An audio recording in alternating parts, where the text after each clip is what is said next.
Welcome to Nick kitchen. இன்னைக்கு நாம நிக் கிச்சனில் மஷ்ரூம் பட்டர் மசாலா ரெஸ்டாரண்ட் ஸ்டைலில் எப்படி டேஸ்ட்டாக ரெடி பண்ணலான்னு இந்த வீடியோவில் பார்க்கலாம் வாங்க.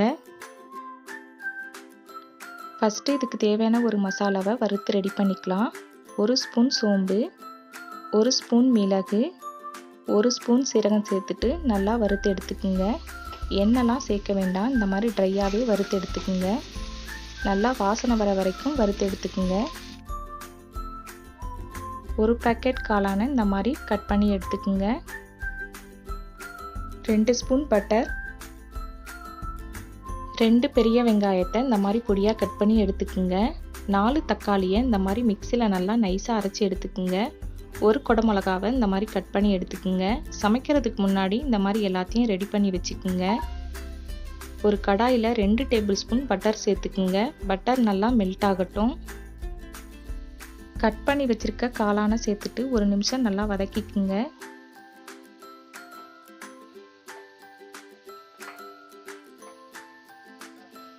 அடுத்ததான் நம்ம குடமிளகாவை சேர்த்துட்டு நல்லா வதக்கிக்கலாம் 2 நிமிஷம். காளானும் குடமிளகாவும் வேகிறதுக்காக ஒரு லிட்டை வச்சு ஒரு 5 நிமிஷம் மூடிடலாம். இப்போ ஓப்பன் பண்ணிடலாம். நம்ம தண்ணி எதுவும் சேர்க்காமலே காளான்லேருந்து தண்ணி பெருகிருக்கு பாருங்க. இது நல்லா வத்துற வரைக்கும் வதக்கி விட்டுக்குங்க. தண்ணி நல்லா வத்திடுச்சு. இதை ஒரு பவுலுக்கு மாற்றிடலாம். அதே கடாயிலே 3 டேபிள் ஸ்பூன் எண்ணெய் ஊற்றிக்குங்க. எண்ணெய் நல்லா காஞ்சதும் கடுகு சேர்த்துக்குங்க. கடுகு பொரிஞ்சதும் சீரகத்தை சேர்த்துக்குங்க. இது கூட ஒரு துண்டு பட்டையை சேர்த்துக்குங்க. பொடியாக கட் பண்ணி வச்சுருக்க 2 வெங்காயத்து கூட 2ஆக கட் பண்ணி வச்சுருக்க 2 பச்சை மிளகாவை சேர்த்துட்டு நல்லா வதக்கிக்குங்க. இது கூட கொஞ்சம் கருவேப்பிலையும் சேர்த்துக்குங்க. 1 ஸ்பூன் இஞ்சி பூண்டு பேஸ்ட்டை சேர்த்துக்குங்க. இதையும் சேர்த்துட்டு நல்லா வதக்கி விட்டுக்குங்க. இஞ்சி பூண்டு பேஸ்ட்டு நல்லா வதங்கிடுச்சு. இப்போ நம்ம அரைச்சி வச்சுருக்க தக்காளி பேஸ்ட்டை சேர்த்துடலாம். தக்காளியில் உள்ள தண்ணி நல்லா வத்துற வரைக்கும் வதக்கி விட்டுக்குங்க. இப்போ 1/2 டேபிள் ஸ்பூன் மஞ்சள் தூள் சேர்த்துக்கலாம்.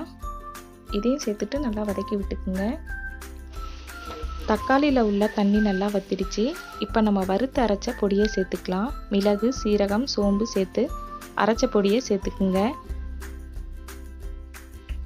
இதை நல்லா வதக்கி விட்டுக்குங்க. 1 ஸ்பூன் கரம் மசாலா தூள் சேர்த்துட்டு நல்லா வதக்கி விட்டுக்குங்க. இப்போ நம்ம இதில் 1 டம்ளர் தண்ணி சேர்த்துக்கலாம்.